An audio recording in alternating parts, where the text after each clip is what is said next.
In the real economy, where oil, gas and fuel are still all important, the shadow of energy prices still looms large, especially in the haulage business. In the last 3 months, we've seen a huge increase in the region of 17.5%, which in real terms puts our bill up about £500,000 a year, which is obviously somewhere around £10,000 a week. The rate of inflation's now coming down, but prices are still rising. I know we had good news this morning with the inflation, but figures being lower than expected. But I don't think the fuel price increases have sort of got filtered into that yet, which they certainly will during September. Still, there is now a glimmer of hope in the data, for not only did inflation fall to 6.7% in August, it's falling faster than expected.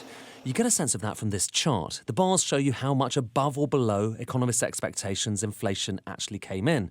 For most of recent history, inflation was higher than expected. Those bars were in the red territory. But now look at August, that bar on the far right. It was further below expectations than at any point in the cost of living crisis. So what does it mean in practice? Well, for one thing, that target set by the Prime Minister and Chancellor of halving inflation by the end of the year looks a bit more likely. On the other side of town, the Bank of England may be less likely to raise interest rates, so most economists think they still will do.